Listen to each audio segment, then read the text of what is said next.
Assalamualaikum warahmatullahi wabarakatuh.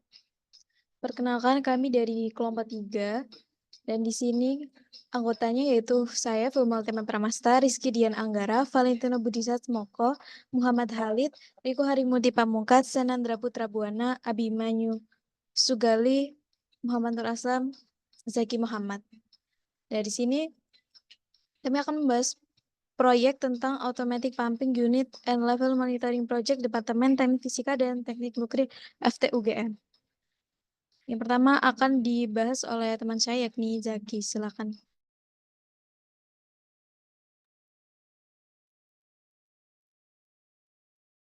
Latar belakang proyek adalah proyek ini bertujuan untuk meningkatkan efisiensi pengelolaan air dalam lingkungan kampus. Kampus yang luas sering menghadapi masalah dalam pengisian ulang tangki air secara manual yang tidak efisien.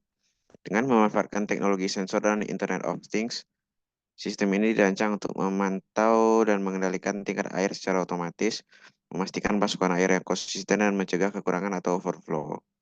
Proyek ini tidak hanya memecahkan operasional kampus, tetapi juga memberikan pengalaman belajar praktis bagi mahasiswa, yang memperdalam pemahaman mereka tentang aplikasi teknologi otomatisasi dalam pengelolaan sumber daya sehari-hari. Next. Tujuan utama proyek adalah untuk memperkenalkan sistem instrumentasi sederhana yang biasa digunakan pada industri dan dapat diimplementasikan dalam fakultas teknik, khususnya Departemen Teknik Nuklir dan Teknik Fisika sebagai media belajar dan praktikum mahasiswa. Next. Agenda. Berikut adalah agendanya yaitu Project Execution Plan, Project Schedule, dan Risk Register. Next. Next. Profil proyek. Nama proyek adalah Automatic Pumping and Level Monitoring Project. Lokasi proyeknya tentu saja di Departemen Teknik Nuklir dan Teknik Fisika UGM. Perusahaan ada yang terlibat adalah alumni DTNTF kerjasama dengan PT Vega Instrumen Indonesia. Nama kontak juga sama, alumni DTNTF kerjasama dengan PT Vega Instrumen Indonesia. Email dan nomor HP seperti yang tertera dan biaya proyek adalah Rp11.521.900. Next. Gambar umum proyek. Proyek Automatic Water Pumping Unit and Level Monitoring bertujuan untuk meningkatkan keandalan operasi tangki di DTNTF dengan otomatisasi pemompaan yang dikendalikan oleh pengukuran tingkat air, mengurangi intervensi manual dan risiko kesalahan manusia, serta meningkatkan efisiensi penggunaan sumber daya. Kerjasama dengan PT Vega Instrumen Indonesia menyediakan teknologi terbaru dalam pengukuran dan kontrol, mendukung solusi yang lebih akurat dan handal. Inisiatif ini diperkasai oleh alumni Universitas Gadjah Mada, memberi mahasiswa kesempatan belajar praktis dan diharapkan menjadi model bagi proyek serupa di masa depan. Menginspirasi perkembangan teknologi manajemen sumber daya air yang efisien serta berkelanjutan.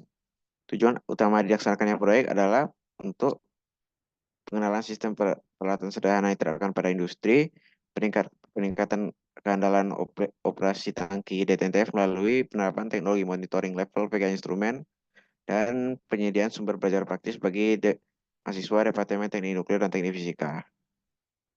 Next.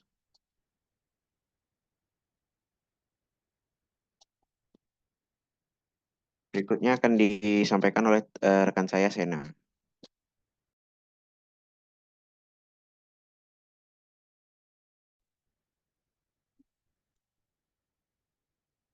Jadi selanjutnya ini adalah ini ya, breakdown strukturnya. Jadi kami membuat proyek itu Automatic Pumping Unit and Level Monitoring Project. Nah, di sini ada 5 tahapan yang akan kami lakukan.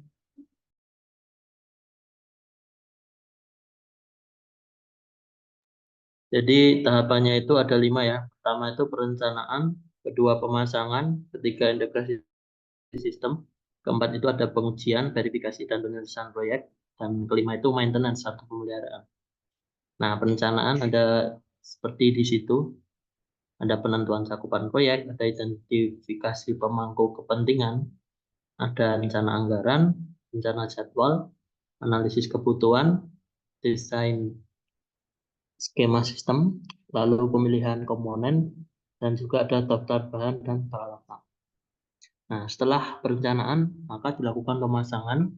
Ada pemasangan tandon, lalu dilanjutkan dengan pemasangan sensor, dan pemasangan pompa air, lalu dilanjutkan dengan pemasangan controller dan panel kontrol.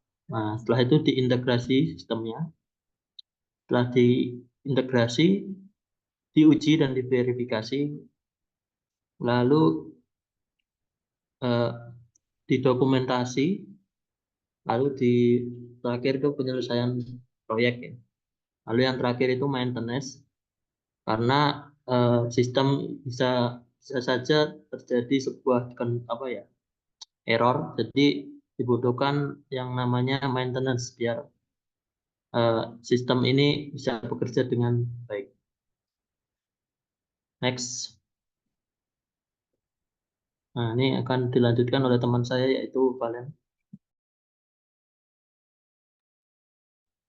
Baik, di sini adalah struktur dan tanggung jawab, di mana kegiatan dan ada deskripsi dan PIC.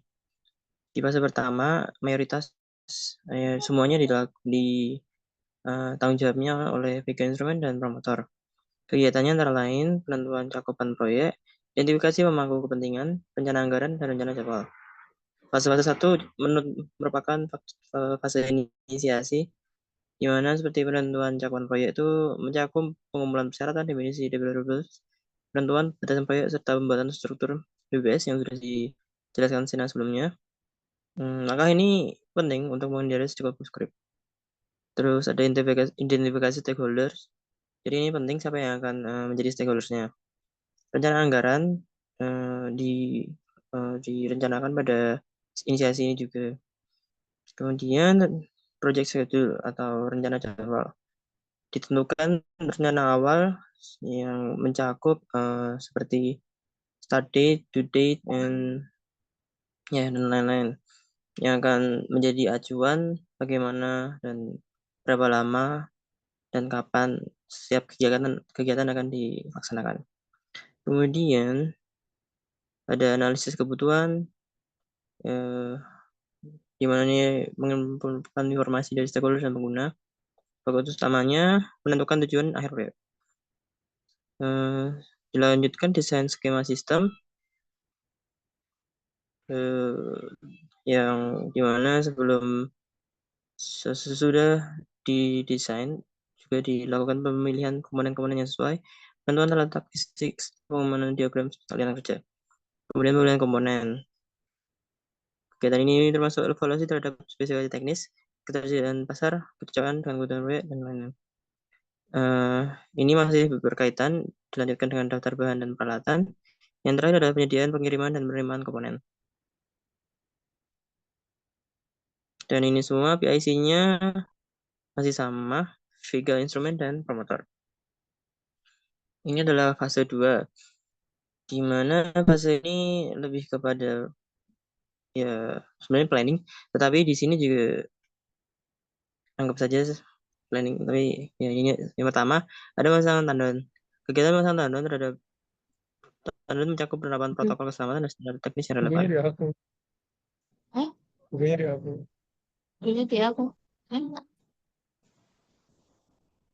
PIC-nya adalah Kamologis UGM dan promotor. Di fase 2 ini PIC-nya Kamologis UGM dan promotor. Karena sudah jadi kolaps antara Kamologis UGM dan promotor. Kemudian pemasangan sensor. Sensor melibatkan identifikasi lokasi optimal yang untuk sensor, pemasangan perangkat keras dan perangkat lunak yang diperlukan, pengujian koneksi dan fungsionalitas sensor, serta kalibrasi untuk memastikan pengumpulan data yang akurat. Kemudian pemasangan pompa air, yang termasuk persiapan lokasi, pemasangan pipa yang diperlukan, pengaturan elektrik dan kontrol untuk pompa, serta pengujian sistem untuk memastikan kinerja yang optimal. Yang terakhir pada fase 2 ini adalah pemasangan controller dan panel kontrol. Ini penting untuk memastikan bahwa controller dan panel kontrol beroperasi dengan baik sesuai dengan spesifikasi yang telah ditetapkan. Next. Kemudian fase 3. Fase 3 ini cukup ada dua yang mana? PIC-nya vehicle instrument dan promoter.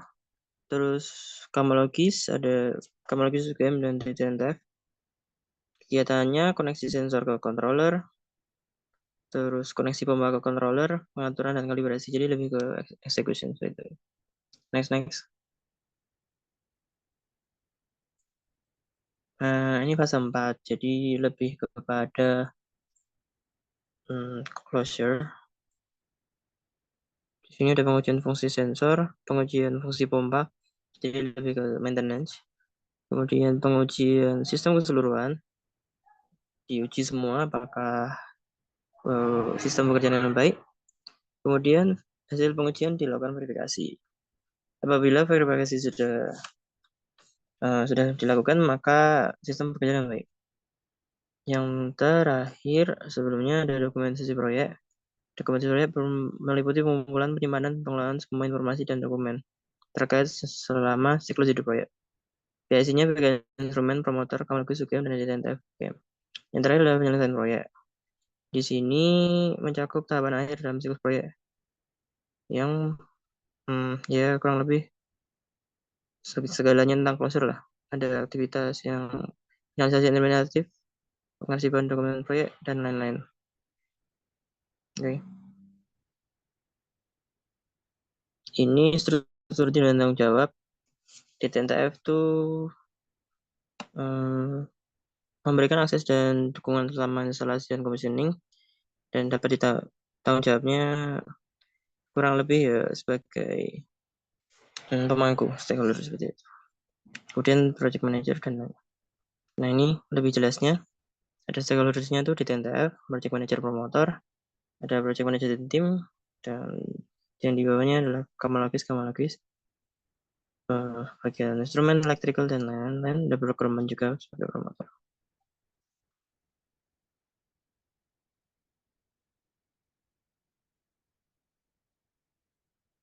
Manpower. Ya, yang selanjutnya yaitu manpower. Di sini totalnya ada sekitar 62 orang. Nah, itu terdiri dari mechanical engineer sendiri yaitu 2 orang, maintenance team 2 orang, instrumentation engineer-nya 3 orang, safety officer 1 orang, terus untuk piping engineer-nya 2 orang, lead engineer-nya 1 orang, electrical engineer 5 orang, software engineer 4 orang. Lalu untuk quality assurance engineer 2 orang, control system engineer 2 orang, technician sendiri ada 20 orang, financial analyst 1, procurement engineer, internal communication manager, internal communication specialist, serta employee engagement specialist itu 1 orang. Lalu untuk communication specialist itu juga 1 orang, HR business partner, legal advisor, contact manager, supplier, data analyst, stakeholder, group leader, and driver itu masing-masing terdiri dari 1 orang. Jadi kalau di total ada 62 orang. Next. Untuk selanjutnya yaitu anggaran biaya proyek.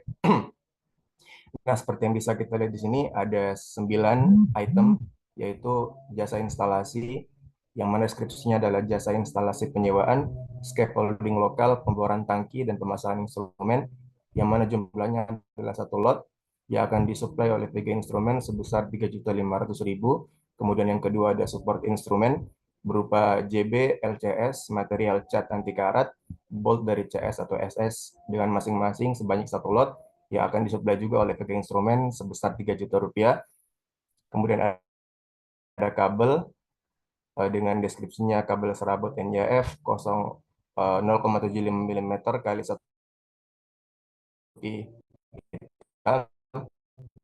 sebanyak 3 PCS yang akan disuplai oleh PG Instrumen juga sebesar 375.000. Kemudian seterusnya berjumlah 10 ya, sehingga total dari seluruh item yang kami anggarkan sebesar 11.525.000 Rp900. Nah, ini 9 item ini adalah yang dianggarkan. Kemudian item-item lain yang tidak terdapat seperti mungkin transmitter, kemudian pompa, catu daya, pipa, segala macamnya akan disiapkan oleh Vega Instrument. Next.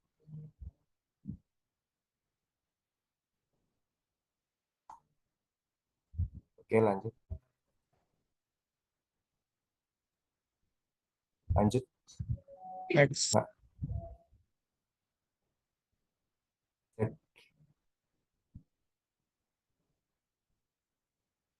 Oke, selanjutnya adalah rencana komunikasi. Nah, rencana komunikasi ini penting karena komunikasi terbuka itu penting untuk pengambilan keputusan yang tepat serta waktu dan pelaksanaan pekerjaan yang efisien. Nah, oleh karena itu untuk memfasilitasi transfer informasi yang efektif itu maka diperlukan adanya koordinasi berupa sebelumnya koordinasinya ada 4, yaitu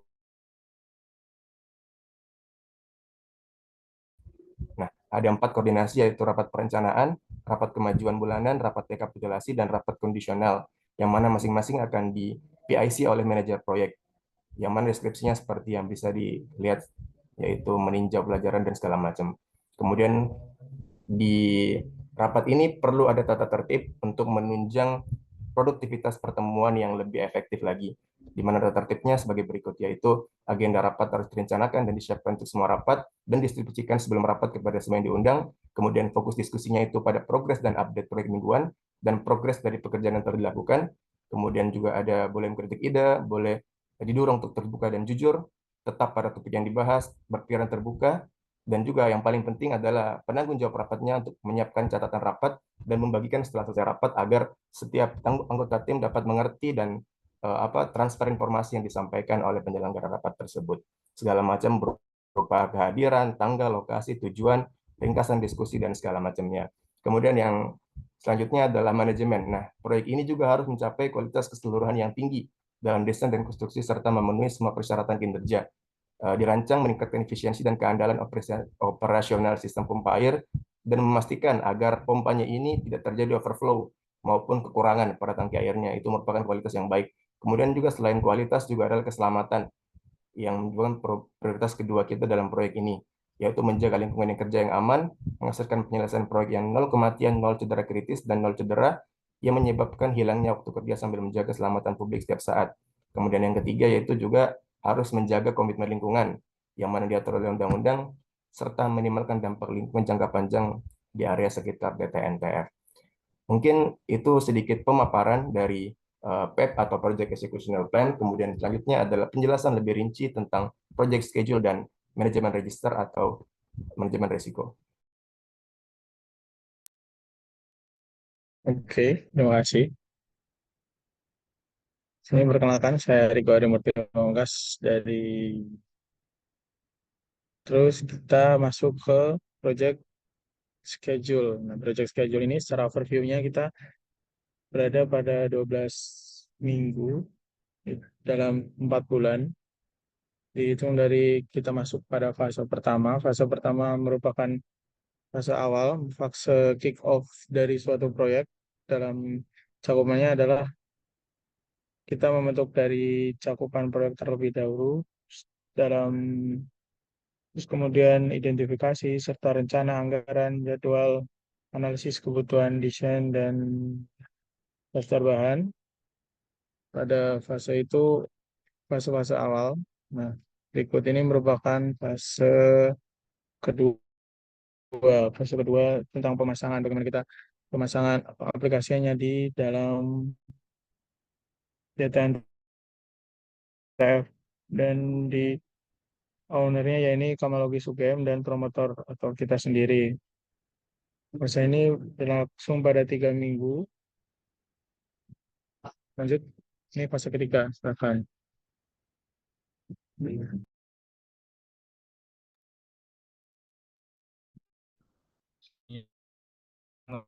Fase ketiga kita melaksanakan integrasi sistem, di mana ini melibatkan kegiatan koneksi sensor ke controller, kemudian juga dengan koneksi pompa ke controller, kemudian pengaturan dan kalibrasi. Nah, untuk test owner sendiri, di mana koneksi sensor dan pompa ke controller itu di dimiliki oleh Vega Instrument dan Promotor pada koneksi sensor. Sementara untuk koneksi pompa, test owner-nya yaitu Vega Instrument dan Kamalogis UGM.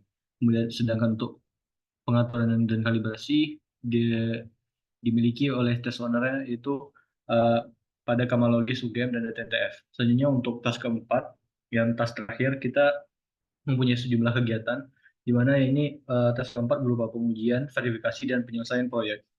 Nah, pada tes keempat ini terdapat pengujian fungsi sensor, kemudian pengujian fungsi pompa, lalu pengujian sistem keseluruhan, lalu verifikasi hasil pengujian, kemudian dokumentasi proyek dan penyelesaian proyek. Nah, untuk tes keempat ini seluruh kegiatannya di owner oleh Vega Instrument, Promotor, Kamalogis UGM, dan DTNTF UGM. Adapun untuk kegiatan tes ketiga dan keempat ini akan dimulai pada 7 Oktober dan diakhiri pada 15 November. Baik, sekian dari saya. Baik, pada Silakan bagian selanjutnya. berikutnya ini terkait risk register. Next. Pada risk register, proses pertama itu adalah pendefinisian resiko atau potensi yang mengancam pada proyek ini. Pada proyek ini, kami mendefinisikan proyek itu, potensi resiko pada proyek itu pada 3 kategori. Yang pertama kategori A, yang berkaitan dengan technical error. Kategori B, terkait human error. Dan kategori C, yaitu managerial error. Dari kategori A, terdapat 4 kategori potensi resiko, A1 sampai A4. Pada kategori B terdapat 3 potensi resiko, B1 sampai B3, dan pada kategori C terdapat 6 potensi resiko. Setelah pendefinisian resiko seperti pada risk event itu, kita akan memberikan skor potensi resiko ini berdasarkan dari 2 kategori, yaitu likelihood dan consequence.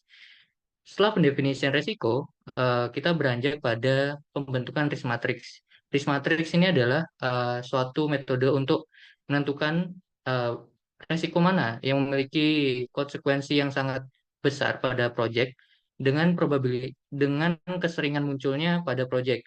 Seperti yang kita lihat pada tabel 10, B3 memiliki konsekuensi yang major dan cukup sering akan terjadi. Dan setelah dari risk matrix, kita beranjak pada peta prioritas level. Di sini itu berdasarkan pada risk matrix, di mana peta priority level ini kita bagi menjadi 2 sumbu. Yang pertama probability level atau kemunculan dari potensi resiko ini, serta impact level atau pengaruh dari resiko ini pada pengaruh proyek. Seperti yang kita lihat pada peta prioritas level, B3 itu memiliki probabilitas yang paling cukup sering untuk muncul dan major consequence, dan yang paling jarang muncul namun memiliki pengaruh yang besar yaitu pada C1 dan C6. Bisa di next. Oke, karena perkenalkan nama saya Velma Ulteme Pramasta dan di sini membahas tentang mitigasinya karena resikonya telah disampaikan oleh Rizky. Jadi di sini berdasarkan risk description overheating pump, maka mitigasinya adalah penggunaan sensor suhu secara real time yang ownernya mechanical engineer, pemasangan sistem pendingin yang efektif oleh maintenance team, kontrol beban yang tepat oleh instrumentation engineer, lalu implementasikan sistem monitoring dan diagnostik oleh safety officer, lalu implementasikan pemeliharaan rutin pada pompa oleh operation team. Lalu yang kedua tentang kebocoran pipa, mitigasinya penggunaan material berkualitas yang tinggi oleh piping engineer, lalu inspeksi dan pemeliharaan berkala terhadap pipa oleh maintenance team.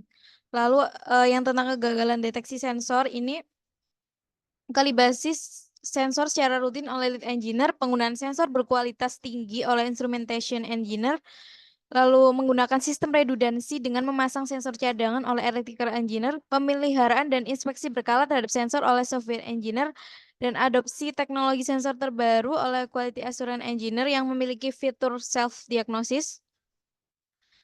Lalu kesalahan alat ukur itu kalibrasi alat ukur secara rutin oleh instrumentation engineer, lalu penggunaan alat ukur berkualitas oleh quality assurance engineer, lalu pelatihan penggunaan alat ukur oleh vendor atau supplier alat ukur, inspeksi alat pemeliharaan berkala terhadap alat ukur, penggunaan teknik pengukuran sesuai dengan kondisi lingkungan dan pengukuran, lalu kesalahan instalasi berarti penggunaan material berkualitas tinggi, pengawasan dan kontrol kualitas, penggunaan alat dan teknologi modern, rencana cadangan, inspeksi dan pengujian secara berkala selama proses instalasi oleh electrical engineer, mechanical engineer, teknisian.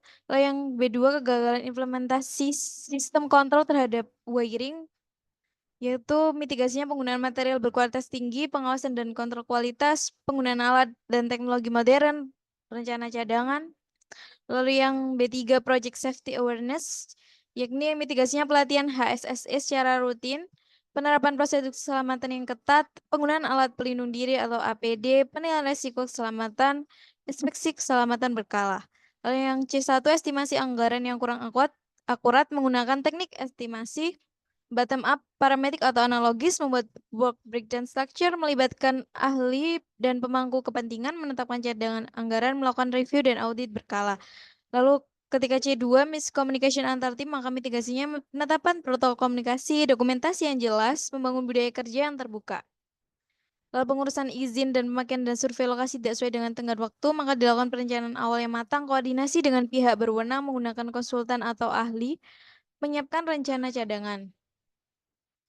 Lalu yang C4 ini pelaporan progres yang tidak tepat waktu, mitigasinya menerapkan sistem monitoring real time, mengadakan rapat proyek rutin, penggunaan Key Performance Indicator atau KPIs, audit dan review berkala, penggunaan software manajemen proyek. Yang C5 kegagalan evaluasi proyek mingguan, yakni bisa dilakukan dengan menetapkan jadwal evaluasi yang ketat oleh team lead. Lalu yang C6 minimnya project controlling, yakni mitigasinya bisa menerapkan sistem monitoring real time, mengadakan rapat proyek rutin, menggunakan key performance indicator, melakukan audit dan review berkala, penggunaan software manajemen proyek berdasarkan owner yang telah ada di tabel. Oke, mungkin demikian presentasi dari kelompok 3.